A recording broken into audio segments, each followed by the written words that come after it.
相公，选我当老婆吧。虽然我年纪大点儿，但是会疼人。你选别的女人，要是生不了孩子，到时候肯定会被送进死字营当炮灰的。你可想清楚了？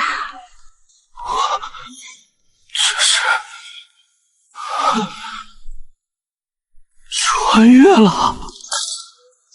如第一集所见，身为兵王的我，居然穿越成为了大周边军的一名小卒。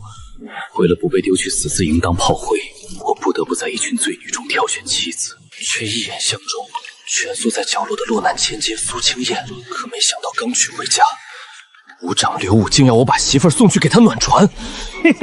识相的就乖乖跟我们走，去给武长暖床。就是武长能看上你，那是你的福气。跟他废什么话？带走！面对他们的欺辱，觉醒兵王本能的我不再隐忍，以雷霆手段将武长等人斩杀，更是凭借前世之势，造出威力惊人的复合弓和三棱剑。250步外，一箭射杀胡杰主将拔都烈，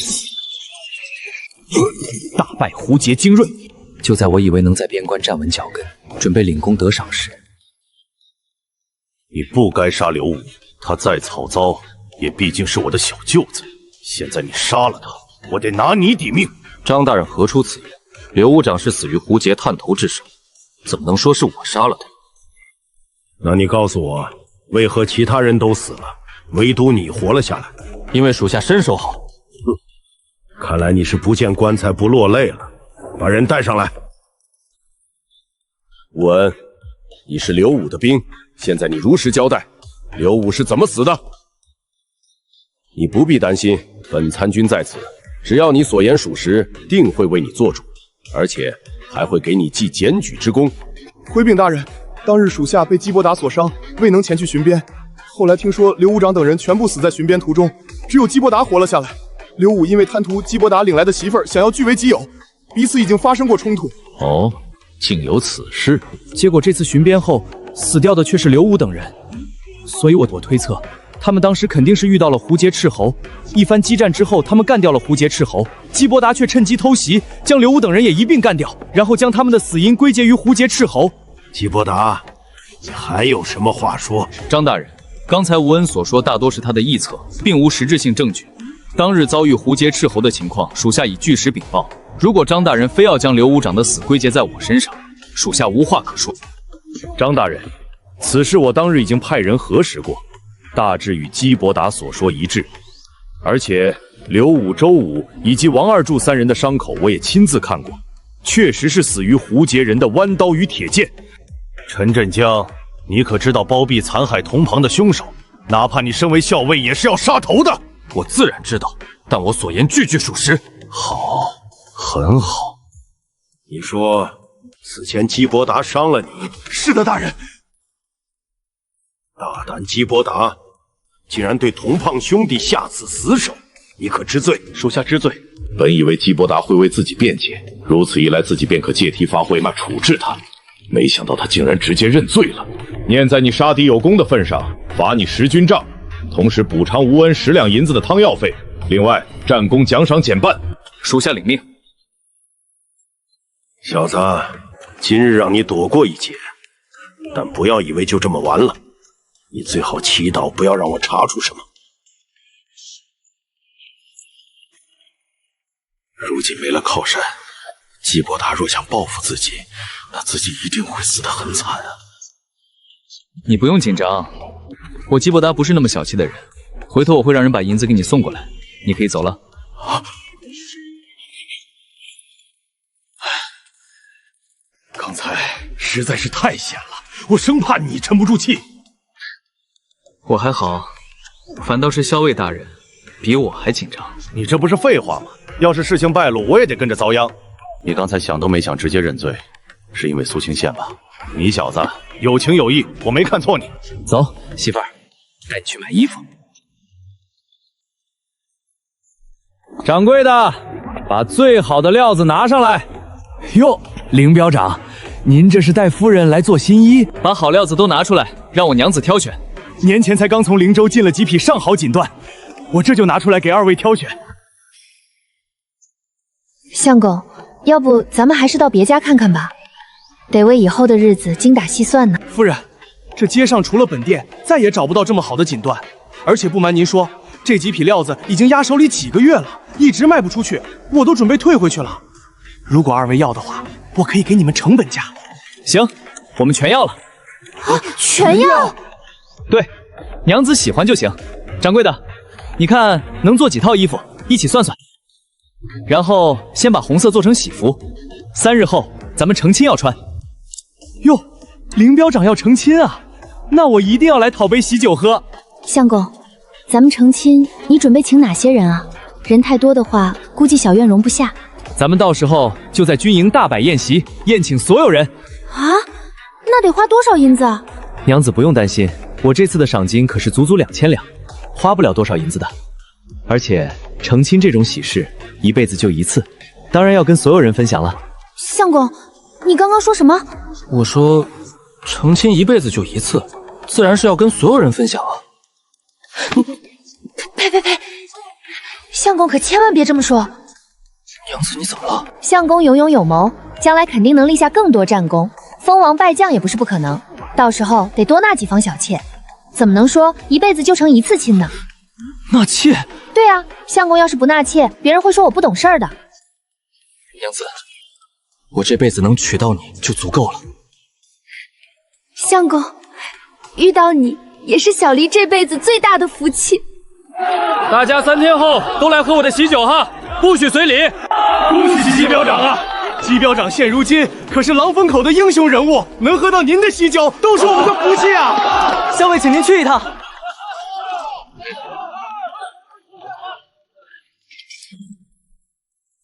姬伯达，你将之前的5行追阵画出来下，之后我们准备在各标区行演练了。是。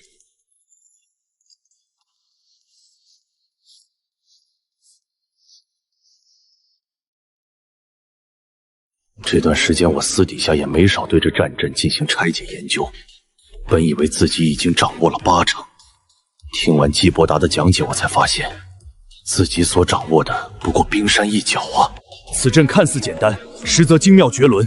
若是加以训练，将5行追阵的威力完全发挥出来，士兵的战力将直线飙升。或许1对1不是胡然人的对手，但若是5对5，他们至少有5成胜算。不止5成，而是8成。8成。校尉大人可曾想过，为何我们1对1打不过胡杰人？胡杰人体型高大，且弓马娴熟，天生善战。不然，那是为何？在战斗中，体型和力量确实占优，但他们体型再大能大过大象吗？力量再大能大过猛虎吗？可人却能驯服大象，杀死猛虎，这是为何？我们的士兵之所以单挑打不过胡杰人，体型固然有一定关系，但绝非主要原因。想我大周鼎盛时期，无论是北方胡杰，还是南方蛮子，亦或是东疆众多岛国和西域强敌，都无法与我大周战兵移风。归根垫底，是这些年我们被外敌打怕了，以至于所有人的骨子里都认为我们打不过别人。季伯达说的对，因为这些年我们被胡杰人打怕了，以至于很多人在听到胡杰人这个名字，内心都会不由自主地生出恐惧。胡杰人的马蹄声就像是催命符一般，让很多兵卒双腿不住颤抖。胡杰人弓弦颤动的声音就像是恶鬼的嘶吼，哪怕隔着老远就让无数人为之胆寒。试问这样一支队伍，怎么可能打胜仗？那如何才能打胜仗？一支合格的军队，除了需要士兵拥有强健的体魄之外，锋利的兵器和坚固的盾甲也是必不可少的。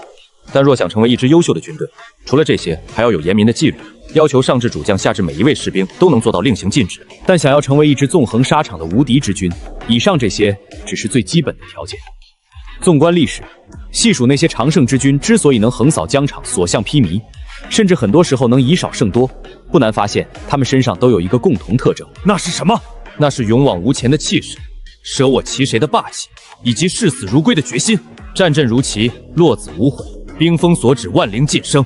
真正的无敌之师，不败非因无敌，而是无人敢敌。这就是军魂。军魂，这少年将来的成就不可限量。若是一支军庭交给他，给他足够的时间磨练，或许真能扫平北疆关外。看来这小小的狼虹口定然容不下他。看来得尽可能的帮他走向更高处啊。不过眼下最重要的是，趁着基伯达还在，得尽快让他给我练兵。基伯达，你告诉我，眼下我们应该从哪一步做起？校尉大人，我是来请你喝喜酒的，你这明显是想把我当苦力啊！你帮帮我，回头你们成亲，我随10两银子。陈振恒多次帮自己，这份情我一直记在心底。虽然不知道这套方式古代人能不能理解，希望能帮到他吧。练兵是一个循序渐进的过程，3、5天或许不见成效，但若能不折不扣地坚持训练，不出3月，他们每个人都将发生蜕变。准备点宵夜，还顺带拿来半坛10里香来。请兵，末将在。这不是上次传西夜曹守义在鸿门宴上喝剩下的那批酒吗？校尉大人好歹也是世家出身，拿喝剩下的酒待客，就不怕被人笑话？你小子别挑肥拣细，也就是你，要换做其他人，想喝还没有呢。你这个留着吧，今天尝尝我亲自酿的酒。你酿的酒？吹什么牛？这可是你说的不喝啊！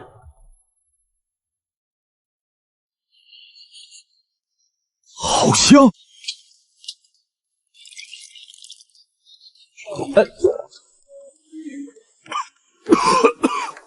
我去，你这酒里加辣椒了吗？怎么这么辣口？忘记跟你说了，我这酒不宜豪饮，得慢慢喝，才能品尝出其中精髓。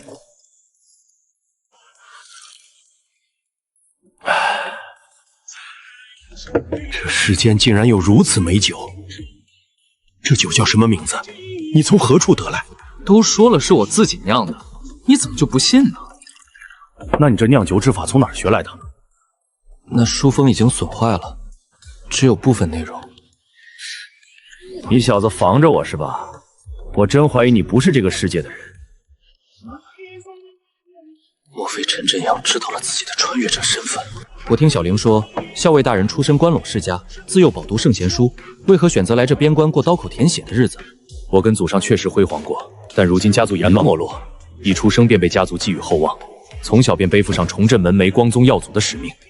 可他们又哪里知道，如今的大周，读书人的晋升通道早已被那些顶级世家门阀给垄断。像我这种寒门出身的子弟，就算有一身治国之才，终其一生也跨不进那道门槛。唯一的出路就是进入那些世家门阀，给他们做幕僚。可他们不过是一群附身在大周身上的吸血虫，一心只想着自己的利益。至于帝国昌盛、造福百姓乃至民族存亡这些东西，在他们看来不过是一个笑话。所以你才决定弃笔从儒，想要在边关战场来实现自己的抱负。一开始确实是这样的想法，可我到了边关之后才发现，边关与朝堂并无什么两样。就算你有勇有谋、屡立战功，也抵不过人家宗族血脉之情。这种情况无论在哪个年代都存在，根本无法避免。那你当初为何不留在南疆，继续跟在苏老将军身边呢？苏老将军固然爱才，可当时的南疆已经被他平定，南蛮退走不敢再犯，短时间内不会再有战事，所以我才来了北境。校尉大人，据我所知，如今的大周已经烂到骨子里了，你觉得帝国还能存在多久？你小子真敢说，不怕掉脑袋吗？大周确实是气数将尽，这是很多人都心知肚明的事情。朝中权臣当道，武将拥兵自重，地方豪强林立，世家豪门只顾小家。就算真出一位盖世明君，面对这千疮百孔的帝国，也是回天乏术。若是你姬伯华能挽狂澜于既倒，扶大夏之江森，你会不会取而代之，自己去坐那龙椅呢？是啊，作为一个穿越者的我，无论是对这个世界，还是对大周帝国，都没有太多的认同感与归属感。正如陈振恒刚才所问，若是机会真的摆在自己面前，我一定会毫不犹豫地坐上龙椅，过一把皇帝瘾。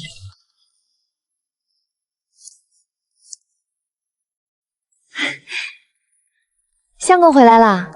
怎么还不睡？人家一个人睡怕怕，等你呢。那让我给你暖和暖和。相公好坏。吉时已到，新人拜堂。一拜天地，二拜长兄，夫妻对拜。一群不胜酒力的家伙。黑影不会是朝我家去吧？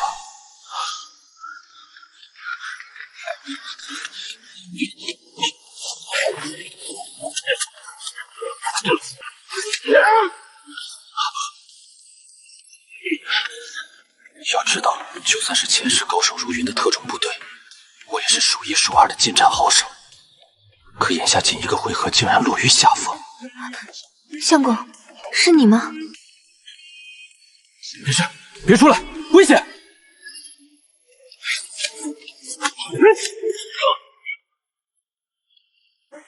那一拳虽然砸中对方，但是对方身上传来的这股寒气也让我不好受啊。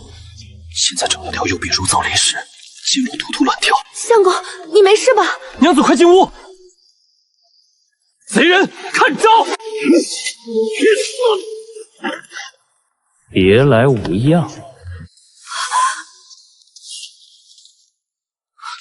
娘子，你没事吧？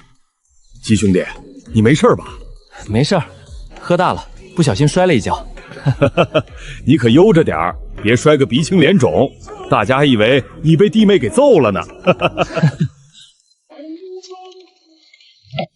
别怕，有我在。看来这个世界的个人武力值比自己想象中的要强不少。对敌经验和杀人技法我都不缺，唯独这具身体的体能跟不上。要不然昨晚就算无法拿下对方，至少也能让自己立于不败之地。杨师傅，帮我打一把刀。打什么刀？你这什么玩意儿？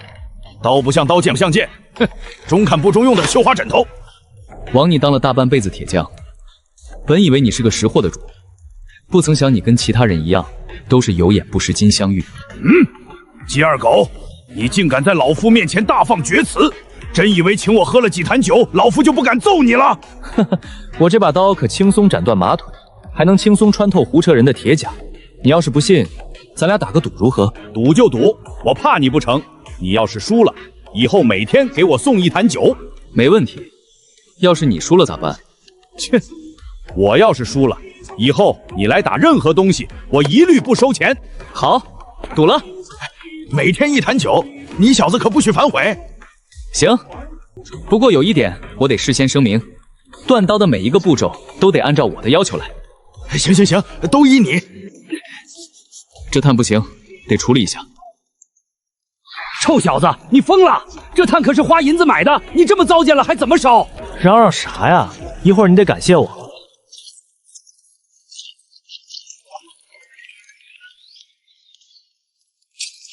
温度是锻造工艺的一个重要因素，可普通木炭最高温度也就700-800度，不能完全将铁矿烧透，进而无法将铁胚中的杂质去除，这将大大影响兵器的硬度和韧性。煤炭自然是最好的燃料，可惜如今的大周并没有发现铁煤炭这一矿产，我一时半会儿也找不到这个东西，所以只能用泥浆浸泡这种传统方法。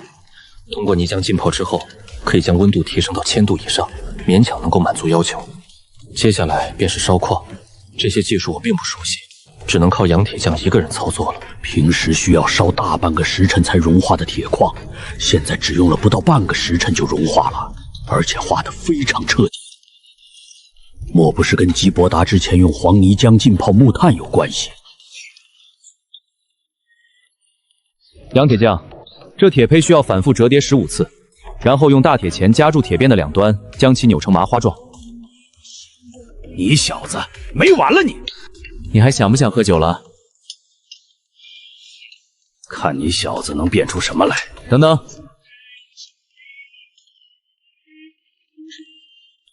今天就到此为止吧，明日我再来。这把刀算是初步完成了，你小子测验测验。这把刀是按照唐刀的样式制作的，但在一些细节上我做了调整。刀身修长，形似荷叶，但又只有单刃且略有弧度。唐刀虽锋利，在削刺挑等招式上有很大优势，但在劈斩方面却由于自身重量较轻而威力不足，所以我在设计的时候将刀脊加厚了几分。别磨蹭了，赶紧试刀。那腿骨断口竟然如此平整。杨师傅，愿赌服输，你不会赖账吧？好小子，我果然没看错你。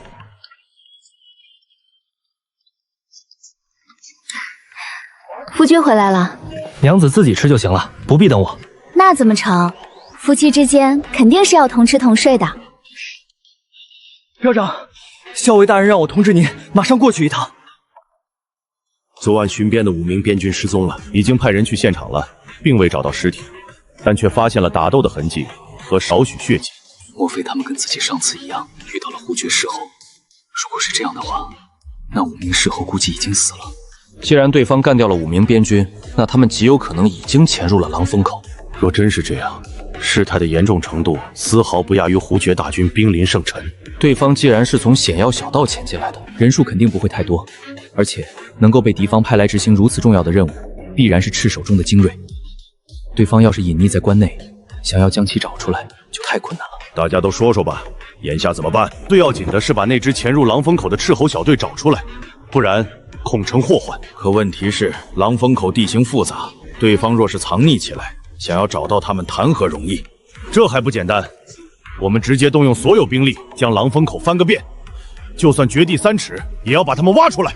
此举不妥。若是大规模搜捕，难免打草惊蛇。先不谈能否找到，就算是找到了，对方狗急跳墙，定会对无辜百姓下手。季伯达，说说你的看法。我要世纪的详细地图。有，只能一试了。不过我需要人手。要谁？你说。由基伯达担任使长，直到任务完成之前，你们只需听他一个人的命令。我丑话说前面，本次行动异常危险，极有可能会丧命。怕死的现在可以退出。师长，要是怕死，咱们就不会站在这里了。你直接下命令吧。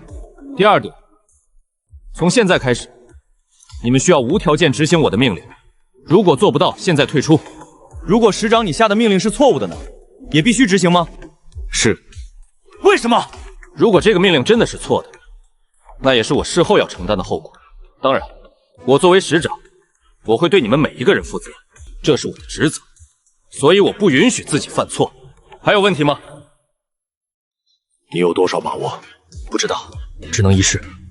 我现在担心的是，他们在被我找到之前先一步动手。你放手去干就行了，我已经做了相应部署。我已经封锁消息，以免让老百姓知道，引发恐慌的同时，还有可能打草惊蛇。你可曾听说过胡杰的2大王牌斥候？不曾。胡杰军中有2支极其凶悍的斥候军团，名为池缝和血鸭。他们选定5、6岁的小孩为目标，然后通过多年的残酷训练，最终能活下来的10不存1。但每一个活下来的都是绝对的精锐，他们无论是单兵战力还是团队配合都极其恐怖。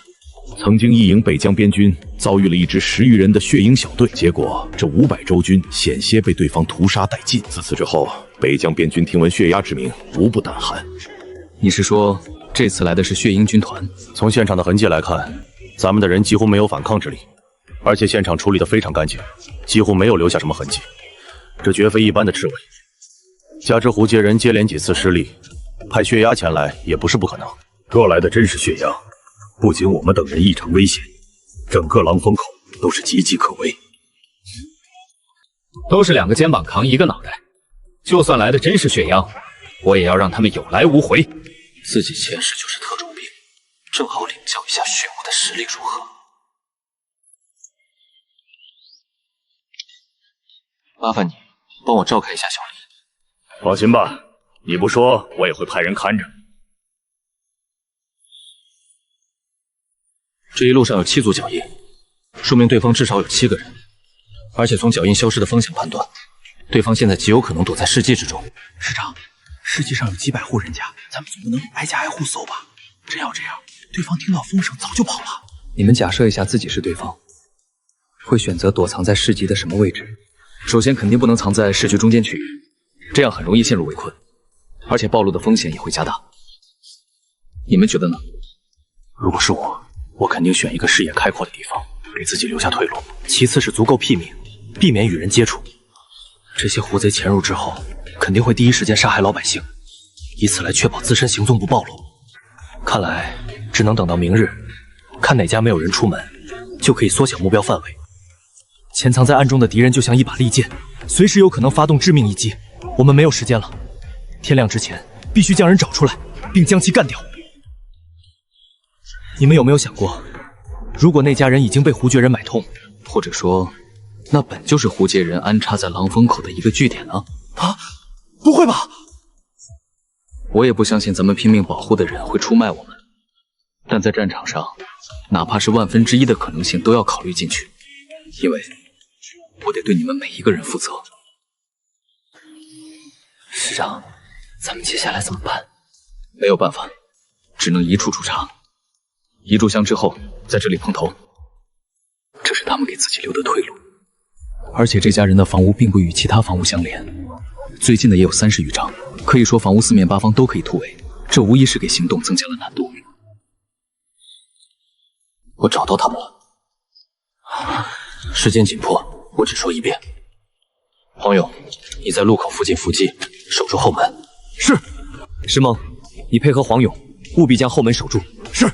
耿忠、崔实，你2人在东西两面寻找制高点，需保证弓箭能覆盖所有位置，随时应对突发情况，以防对方狗急跳墙。一旦让其逃走，后果不堪设想。是。秦小根，一会儿行动开始，你带剩余的人列阵攻进去。是。我会从屋顶前进去，与正门的秦小根等人配合。记住一点，速战速决，千万不能给对方逃走的机会。行动！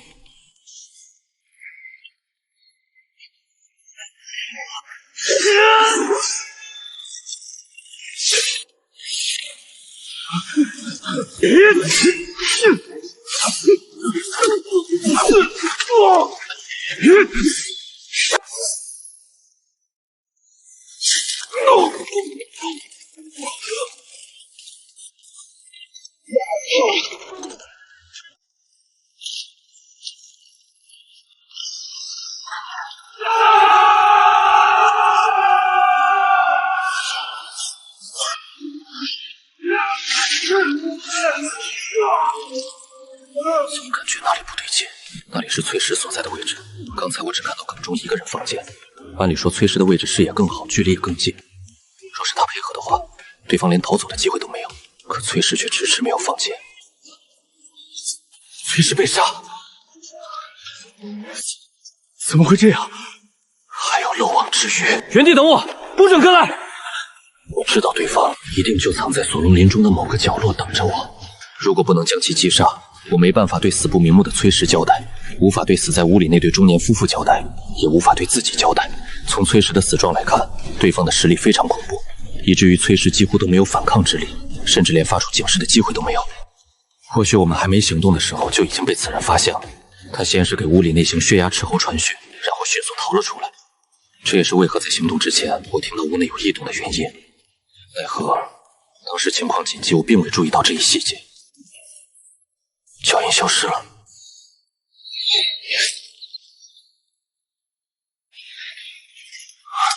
看来对方已经洞察了我的意图，找到你了，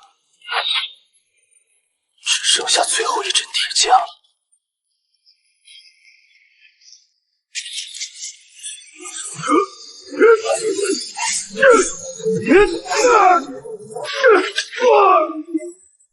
八台烈两兄弟是死在你手中的。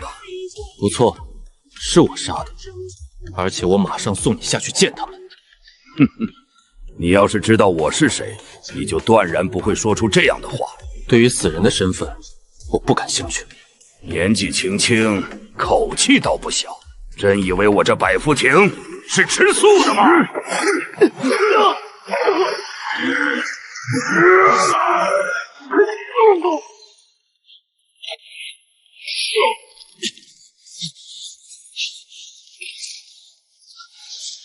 这一战几乎抽考了我全部力气。平心而论，若不是最后我故意示敌以弱，再出其不意将其反杀，此时躺在地上的人谁还不一定。师长，你没事吧？去把尸体处理一下，记得把盔甲拨回去。当营口物资匮乏，普通士卒只有修补了很多次的皮甲，铁甲数量不超过单手上数。今日这8具铁甲对于我们来说是一笔价值不菲的战利品。师长，有情况！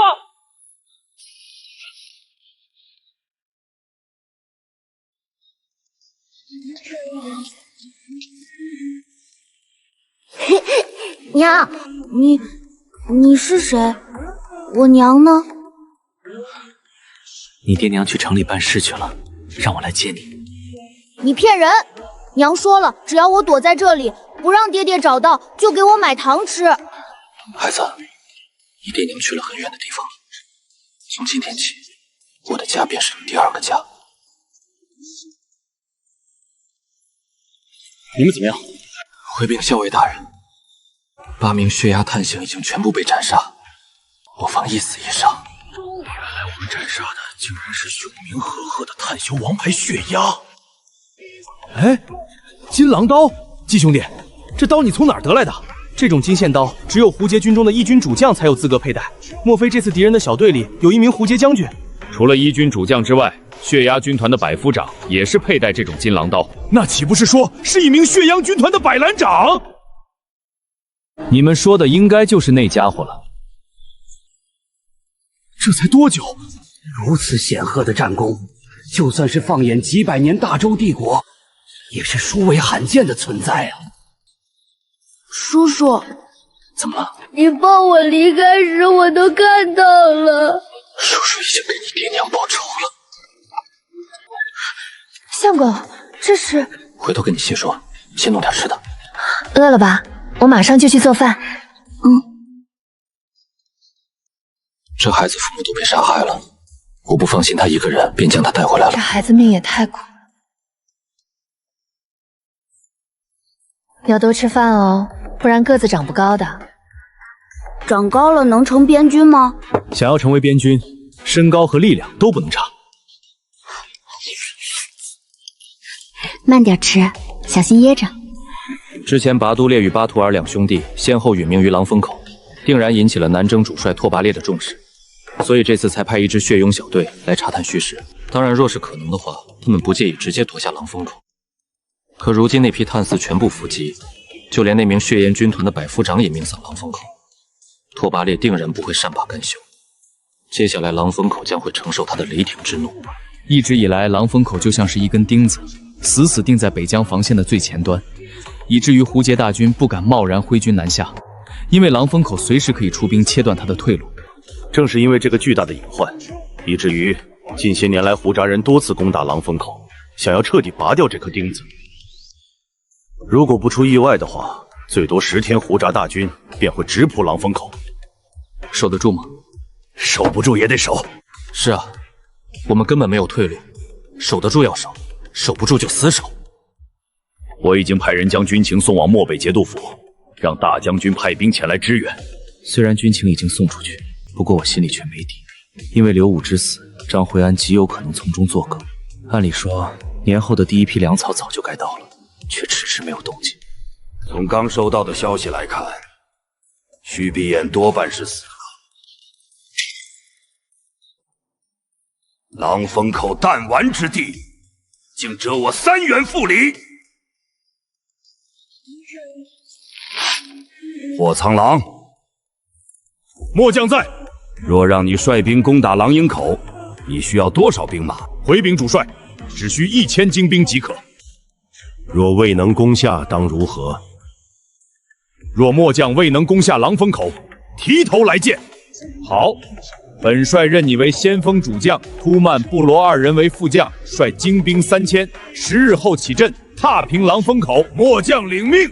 胡烈、博尔济，你2人各率2万兵马，朝老龙口与朝天亚包进，不必进攻，只需牵制住漠北的主力军即可。3日前，亲兵便带回消息，粮草和援军近几日就会到，可到现在都没有半点动静。看来自己之前的猜测10有8、9是成真了。这一次，非但援军到不了，就连粮草也悬了。如今狼风口的粮草还能支撑5天，看来不得不做2手打算了啊！一方面得节省开支，另一方面则是派人去适时和周边城镇购买军粮。好在节度府一直存放了一笔银子在我这里，用于奖赏战功。可北疆受战乱影响，老百姓家里的余粮也不多，就算能采买到，也不是长久之计。刚刚得到消息，1000精骑外加2000汉族于5日前离开沃纳城大营，直奔狼营口而来。而且这次领兵主将是霍苍狼，此人同为拓跋烈麾下7大战将，且位列第3。最主要的是，他父亲霍怀恩本是周人将领。霍怀恩原为云州都尉，正元17年携朔方部防图叛投胡杰。此人精兵法，投敌之后便被任命为南征先锋，连破北境13城。如今援军肯定是指望不上了，现在唯一能做的便是做好充足的战前准备，靠着500人死守。按照敌军当前的行军速度，最迟3日便会抵达狼风口。诸位觉得这一仗应该怎么打？守城战每年都会发生很多次，能想到的方法基本上都用过了。像上次基伯达这一招请君入瓮算是一个奇招，但这样的战术只能用一次，第二次就不灵了。基伯达，你说说看。除了死守，我也想不到其他办法。没援军，没粮草，500军卒对3000精锐，可想而知这一战有多艰难。别的不说，对方哪怕是耗，也能耗到我们使尽粮道。校尉大人，卑职有句话不知当讲不当讲。老五，大家都是出生入死的兄弟，有什么话直说无妨。校尉大人，咱们几百号兄弟在这里拼命死守，人家却对咱们的生死不管不顾，真的值吗？我知道大家心里都在想什么，我更清楚。如今的大周，权臣当道，军权旁落，天子早已被架空，地方更是士卒林立，乡绅遍地。无论怎么看，大周都是大厦将倾，气数将尽。你们说的没错，我们在这里与敌人拼死去拼活，可节度府却冷眼旁观。估计我们全部战死狼营亭，最终却连为我们收尸的人都没有。我也觉得不值。可你们有没有想过，我们露宿风雪，镇守国门，不仅仅是为了龙椅之上那位天子，也不是为了大周皇族，更不是为了那些自诩中流的世家豪门，而是为了关内千万黎胜，为了种族血脉。我们可以弃城而逃，可狼风口的百姓呢？他们怎么办？如果大周所有将士都跟我们一样不战而逃，天下百姓将沦为胡劫人的刀下亡魂，万里香河将会承载胡活贼马蹄之下的碎片。届时神州陆沉，山河破碎，社稷丘墟，生灵涂炭。届时被残忍杀害的无辜百姓中，必然有我们的父母妻儿。被踏碎的不仅仅是万里清月，还有我们民族之脊梁。诸位，如果狼风口注定守不住，就让胡贼踏着我们的尸体入关。校尉大人说的对，胡贼想要入关，除非踏着我们的尸头进来。男子汉大丈夫，何惧一死？更何况能与兄弟们死在一起，也算是死得其所。不用想也知道，肯定是张怀安在从中作梗。就算陈振香亲自去漠北要兵要粮都没用，对方表面答应，可私底下以各种借口拖延个10天半月，狼风口根本拖不起。别的不说，这几百号人每天吃的就是一个大难题。正所谓兵马未动，粮草先行，连军粮都没有，还谈什么守城？我去漠北。张帅安之所以处处刁难，都是因为我去见他，看能否化解这场矛盾。眼下这也是唯一的办法了。你想干什么？你知不知道，一旦到了漠北，张怀安随时都能要你的命。我知道，张怀安想要我的命，给刘武报仇，但我总得试一试。而且他想要我的命也不是那么容易。不行，你要是有个3长2短，我怎么跟小茹交代？放心，这次我自己跟他说。昔年定远侯36骑定西域，今日我基伯大达独闯节度府。从现在开始，梁老哥担任务标标长，秦小根顶替你的位置。标长，那你呢？标长，那张大人明显是不怀好意，你一个人去节度府太危险了。要不我带几个兄弟陪你一起去？狼风口大战在即，正是用人之际，而且对方真要杀我，就算把狼风口这500人全部带上，都无济于事。你们记住，此战关乎民族的生死存亡，一旦狼风口失守，胡劫铁骑将长驱直入，马踏中原。到那时候，整个北京都将生灵涂炭，民不聊生。自从将小石头带回来之后，这个小院更像一个家了。只可惜这小家伙一直闷闷不乐，动不动就坐在那里发呆，连苏清燕也没有好的办法。相公可是觉得这饭菜不合口味？娘子的手艺越来越好了，怎会不合口味？那我看相公似乎右口不佳，可是有心事？我要去一趟节度府，想办法要来粮草和援军，为狼营口解围。父亲说过，大丈夫生于天地之间，当有所为，有所必为。娘子，如果我未能要来援军，狼营口若是失守，相公，小茹本是戴罪之身，没有死在发配之路上，已是上天眷顾。没曾想竟让我遇到了相公你。虽然我们相处不足孤月，却是小茹心中最幸福的时光。如果狼烟口真的守不住，那小荣便与相公一起共赴黄泉，来世再做夫妻。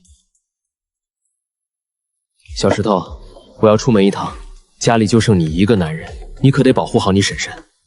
好。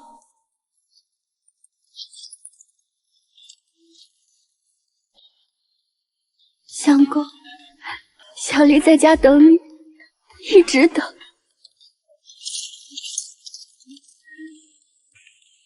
下官求见张大人。您稍等，小人去通报给张大人。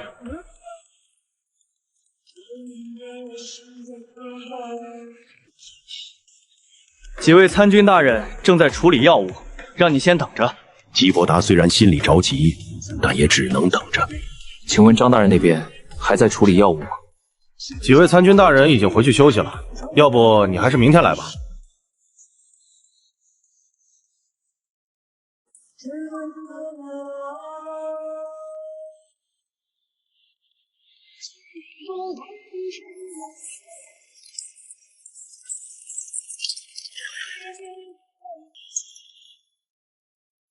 上车吧。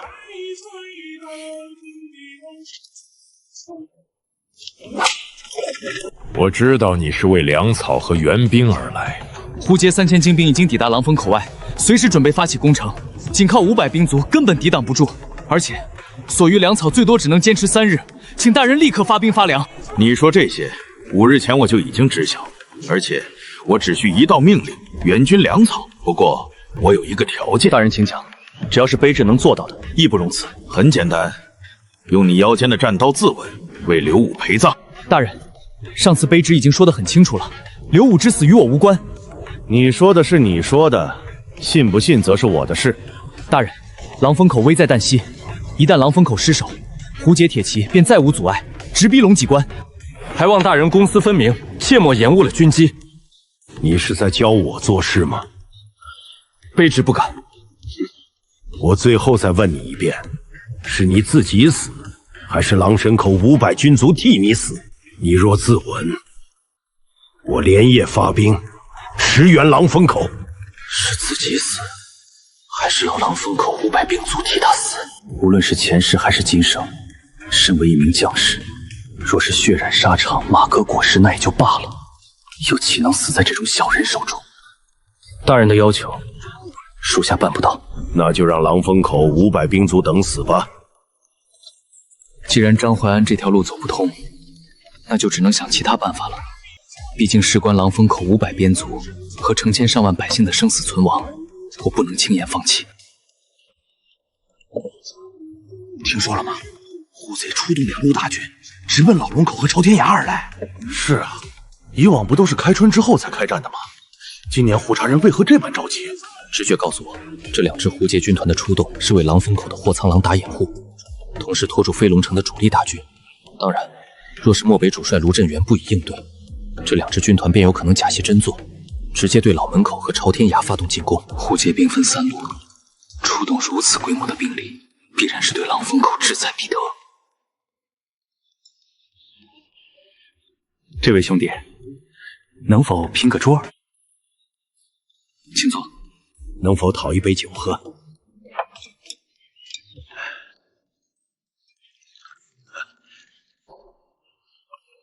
这位兄弟似乎有些心事，不知能否对我这个萍水相逢之人说道一二。见小兄弟披甲执刀，定是边军士卒，深夜独酌，莫不是思乡心切？国若不存，家将何在？国若不存，家将何在？寥寥8个字，却让我反复咀嚼。如此简单的道理，可偌大的帝国满朝文武，又有几人真正明白？想不到小兄弟也是读书人，我真是看走眼了。先生莫要折煞我了，我不过是比普通人多读了几本书，算不得读书人。在下姓叶，青州人士，在下求学之时，顺带学了些占卜之术。既然小兄弟请我喝了酒，那我就送你一卦，或许能帮你指条明路。还望先生指点迷津。你当下必是遇到难题，想来飞龙城求助，奈何处处碰壁，求助无门。莫非对方知晓我的底细？不过看此人并无恶意。吉兄弟，叶某算的可还准确？那叶先生所说的明路是指？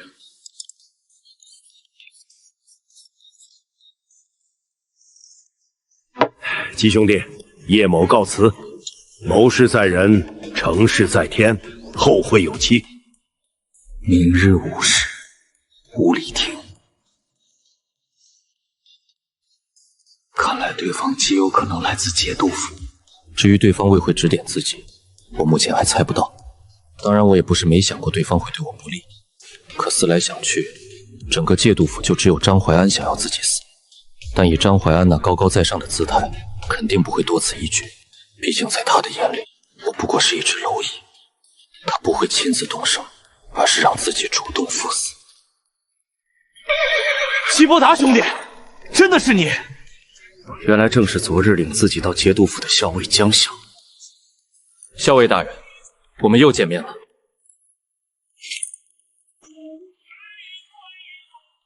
你怎么在这里？我见你们行色匆匆，这是有什么紧急军情吗？大将军要亲自到大营点兵，前往老龙口和朝天驿布防御敌。你是说，大将军会路经此地？大将军就在后面，我等先行前去大营传信，让全军集结听命。难怪昨晚在酒馆，叶先生说自己来这里，或许能找到一条明路。原来是大将军卢振祥今日要路过此地。看来那位叶先生就是节度府的官员，而且在军中职位还不低，至少也是能接触到大将军的人。否则绝不可能得知大将军的行踪。齐兄弟，军务在身，就不与你多聊了。我先行一步。校尉大人正事要紧，就此别过。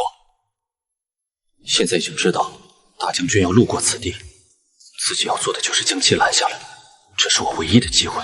可如何才能拦下大将军，这是最大的问题。要知道，贸然拦路，那是有可能被就地格杀的。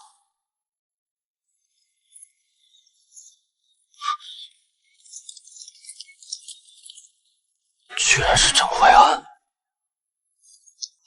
狼风口镖长基伯达求见大将军。何人挡道？速速闪开！找死！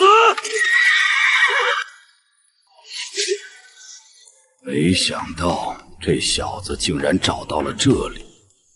你是何人的部下？竟敢拦大将军的路？想死吗？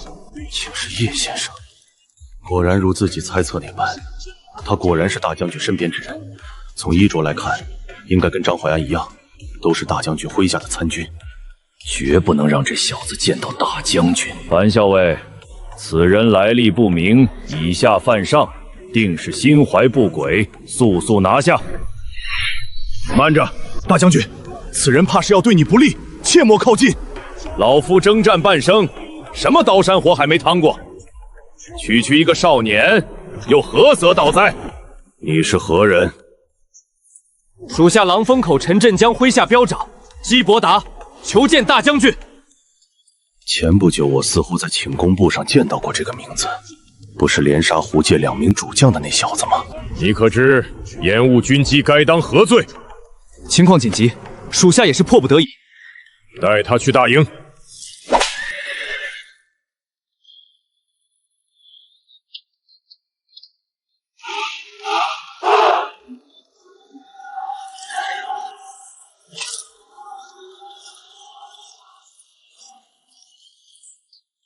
尽管没见过这支队伍的战斗力，可从精气神和纪律来看，战力应该不差才对。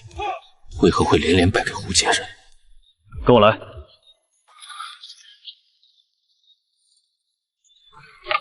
虽然自己见到了大将军，但能否借到援兵和粮草还是一个未知数。最主要的是，待在这个人生地不熟的地方，我始终觉得内心不安。以张怀安的能力，只需略施手段，便可让自己万劫不复。不行，我不能坐以待毙。既然猜不到张怀安会用什么手段，那最好的办法就是把自己从明处引入暗处。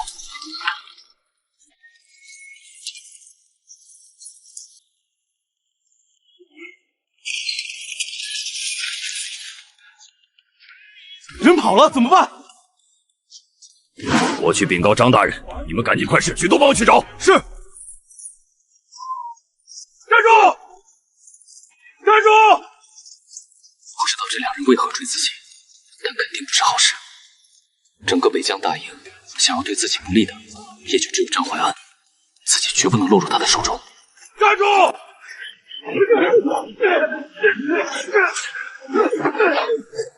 这样跑下去迟早要被围住，为今之计只能赌一把朝帅营方向跑了。此人盗取机密，乃是胡家的嫡子，快给我抓住他！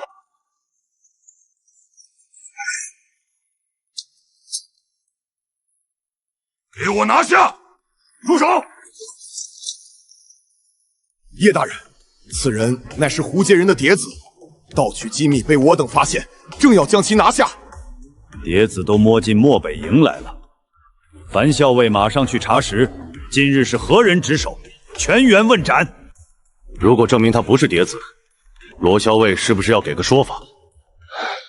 这下子完了，不仅把张大人交代的事情搞砸了，自己还惹了一身骚。樊校尉，把人带走。是。鸡兄弟，我可是又救了你一次啊！多谢叶先生出手相救。跟你开个玩笑，你还当真了？走，我带你见大将军去。季表长，你且在门外稍后。大将军，人带到了。进来吧。说吧，你在五里亭拦本帅的路，所谓何事？启禀大将军，胡杰出动3000精锐攻打狼峰口，狼峰口只有500守军，且只有3日余粮，恐守不住，请大将军下令出兵支援。难怪拓跋烈这老狐狸突然发兵老龙口和朝天垭，原来是为狼峰口打掩护。敌军如今距离狼峰口有多远？领兵之人是谁？昨日便已兵临狼兵口外，领兵之人是霍苍狼。竟是这个！如此重要的军情，为何现在才送到？若是狼峰口失守，他陈振江就算死10次，也难赎其罪。看来之前狼峰口送来的军情，多半也被张怀安截下了。将军明鉴，陈校尉派来的信使3日前就已经返回狼峰口了，属下昨日天黑前也已经将消息送入节度府中。谁能告诉本将，这是怎么回事？禀大将军，几日前狼峰口确实有传信，不过卑职觉得狼峰口地势险要，易守难攻，当年5000胡干人都未能攻下，这次才3000敌人，想要守住也是轻而易举。粮草呢？朝廷的粮草本来年前就该到的，可因大雪延误，至今未到，城中粮草也所剩不多，卑职便让陈振刚就近征粮。你先下去吧。大将军，我的话你没听见吗？属下告退。本以为只要见到大将军卢振亨，一切的问题都会迎刃而解，可事实证明，自己的想法太天真了。就算是傻子都看得出来，是张怀安在从中作梗。然而，张怀安却没有受到任何惩罚，甚至连一句问责都没有。或许是自己的地位不够，就算要处置张怀安，也不可能当着自己的面处置。看来大周的腐朽远比自己想象中的要严重得多，要不然延误军机这种事情怎么可能发生？别以为见到大将军就能翻身，在我眼里，你依然是一只蝼蚁。